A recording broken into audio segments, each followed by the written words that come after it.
Luar negeri Indonesia mengungkap sebanyak 386 WNI bermukim di Iran saat Israel menggempur Teheran sejak 13 Juni waktu setempat. Kemenlu meminta WNI di Iran untuk meningkatkan kewaspadaan sekaligus menunda perjalanan. Via akun Instagram, Kedutaan Besar Republik Indonesia di Teheran juga membagikan nomor hotline apabila dalam kondisi darurat.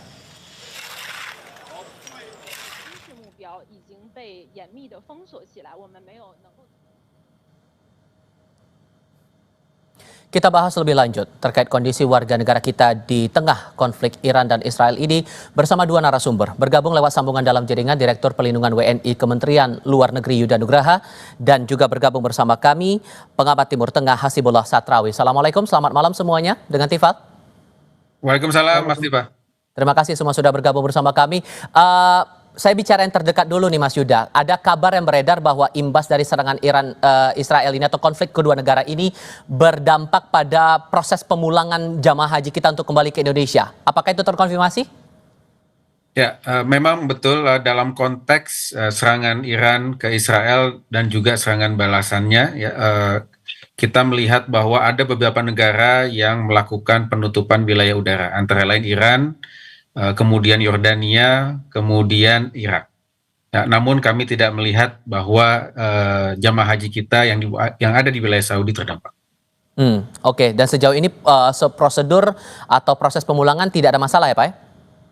Tidak ada masalah. Memang kami mencatat ada juga yang stranded, namun tadi kami sampaikan yang stranded ini ada dua peziarah yang ada di kota Qom. Itu stranded di Teheran dan kemudian yang ada juga di kota Aman. Ada 8 jamaah haji kita yang berasal dari Inggris, ya, pada saat itu sedang mampir ke Aman dan kemudian stranded di sana. Namun sudah ditangani oleh KBRI Aman dan juga KBRI Teheran. Oke. Konteks berikutnya dengan jumlah 386 WNI kita yang masih berada di Iran di tengah konflik ini, apakah sudah mulai ada yang dipulangkan prosesnya atau ini prosedurnya dalam tahap mana dulu nih Pak untuk proses pemulangan mereka? Ya, dapat kami sampaikan bahwa KBRI Teheran telah menetapkan rencana kontingensi sejak bulan April tahun 2024 dan sejak saat itu kita telah menetapkan status siaga 2 dan berlaku hingga saat ini. Ya. Dalam konteks siaga 2 kita minta warga negara kita meningkatkan kewaspadaan dan jika memungkinkan dapat pulang keluar dari Iran secara mandiri. Ya. Dan tentu tidak mengharapkan perlu menunggu sampai siaga 1 ketika suasananya atau situasinya sudah membahayakan jiwa. Ya, namun kita terus berkomunikasi dengan warga negara kita yang ada di Iran. Total 386 ini tersebar di 11 kota. Mayoritas ada di kota Qom. Mereka ini adalah pelajar dan mahasiswa. Secara umum kondisi mereka tetap tenang. Ya, tidak ada warga negara kita yang menjadi korban dari serangan Israel. Oke, dan 386 ini saya perlu penegasan lagi, sejauh ini mereka meminta untuk dipulangkan atau ada yang memilih untuk bertahan di sana Pak?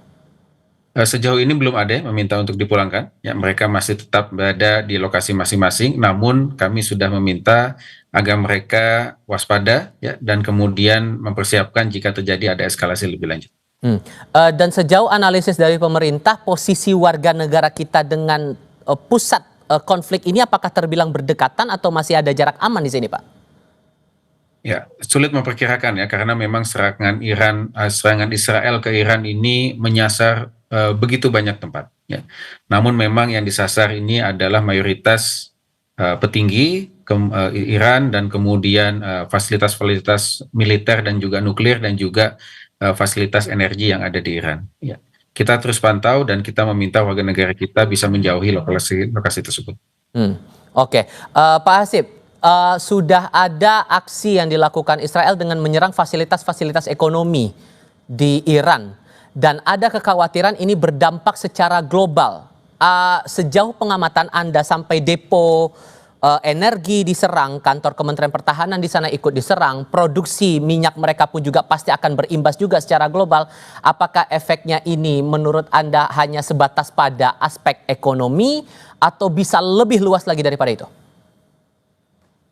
Ya, terima kasih Mas Tifal. Pertama saya ingin memulai dari ungkapan empati dan berbelasungkawa kepada para korban yang sudah mulai berjatuhan akibat perang ini, terutama dari kalangan warga sipil, baik di Iran maupun di Israel.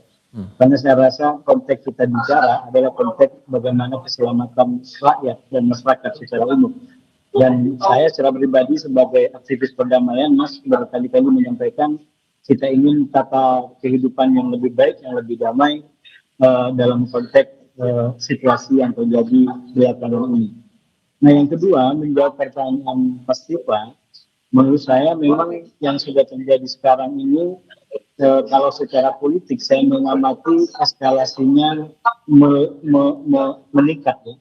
Bahkan polanya kalau di ibarat pertandingan sepak bola ini, Israel tampil dengan penyerangan yang begitu kuat di hari-hari pertama, ditandai dengan tewasnya tokoh-tokoh penting di Iran, tokoh militer dan ahli nuklir yang jatuh di situ. Tapi di hari kedua Iran coba mulai mengimbangi, dan di hari ketiga menurut saya situasinya sudah agak dalam tanda kutip agak berimbang, karena ternyata serangan Iran mampu menjangkau titik-titik terdalam di Israel, bahkan dampak kehancurannya luar biasa.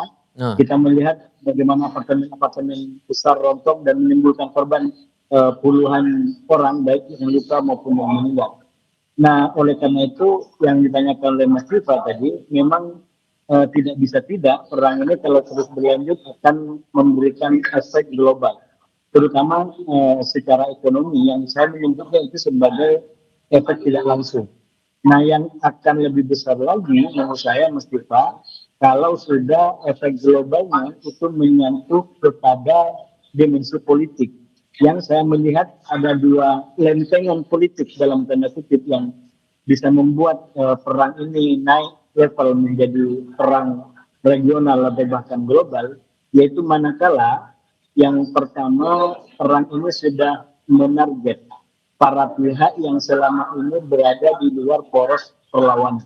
Nah, di luar poros perlawanan itu sebenarnya kalau dalam konteks peta kelompok di Timur Tengah, itu berarti negara-negara yang selama ini tidak masuk dalam barisan pro-Iran, katakan seperti Yordania, katakan seperti Mesir, atau mungkin negara-negara Teluk yang memang selama ini berhubungan dengan minimalnya Amerika, atau bahkan sebagian di antara mereka bahkan sudah bekerja sama dengan Israel. Nah, konteksnya adalah Iran sudah menyampaikan dengan sangat jelas, walaupun agak ada saya melihat penyesuaian di hari ini, yaitu bahwa kalau negara tertentu menghalangi serangan balasan yang dilakukan oleh Iran, maka Iran akan menarget negara-negara atau negara-negara itu. Singkatnya, sorry saya potong Pak. Singkatnya, kalau melihat eskalasi yang ada sekarang, apakah kemudian ada peluang titik tengah untuk bisa menyelesaikan konflik ini? Kalau peluangnya sebenarnya secara politik sekarang sudah mulai ada fajar-fajar menyingsing lah istilahnya, yang menuju ke sana.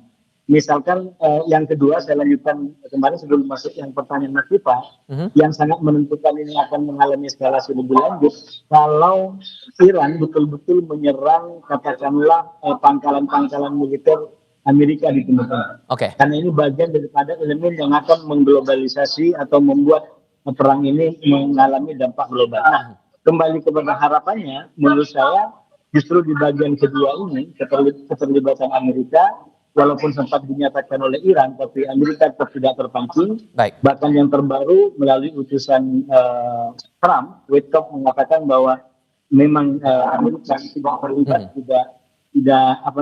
tidak terkait dengan apa yang dilakukan oleh Israel, dan ini semakin menegaskan bahwa upaya Amerika untuk ditarik atau upaya Israel untuk menarik Amerika ke dalam gelanggang perang ini sepertinya belum mendapatkan daun bersambut, sehingga ini menjadi peluang sebenarnya kalau mau didorong untuk menuju kesepakatan. Bahkan itu sudah mulai disuarakan oleh salah satu menteri di Israel.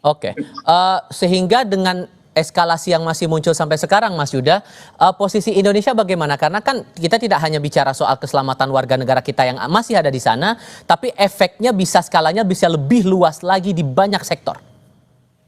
Iya, Dalam hal ini pemerintah Indonesia sudah menyampaikan pernyataan secara tegas bahwa kita mengutuk serangan Israel ke Iran karena ini dapat membahayakan ya nilai-nilai hukum internasional dan juga dapat meningkatkan ketegangan yang sudah ada di kawasan. Nah, oleh karena itu kita sangat menghimbau dan meminta semua pihak dapat menahan diri untuk mencegah terjadinya eskalasi lebih lanjut dan ketidakstabilan di kawasan. Oke, sehingga singkat saja, sehingga adakah langkah-langkah strategis yang mungkin bakal diambil untuk menengahi ini? Apakah posisi Indonesia akan dibikin serealistis untuk bisa menyudahi konflik antara dua negara ini, Mas Yuda? Ya, tentunya kita akan melakukan langkah-langkah diplomasi untuk bisa mendorong ya terjadinya perdamaian secepatnya, ya, termasuk juga penyelesaian masalah Timur Tengah, yaitu two-state solution untuk wilayah Palestina. Baik, Mas Yuda, Pak Hasibullah Satrawi, terima kasih banyak sudah berbagi informasi dan pandangan bersama kami hari ini. Selamat malam semuanya, Assalamualaikum. Kita beralih ke sorotan lainnya.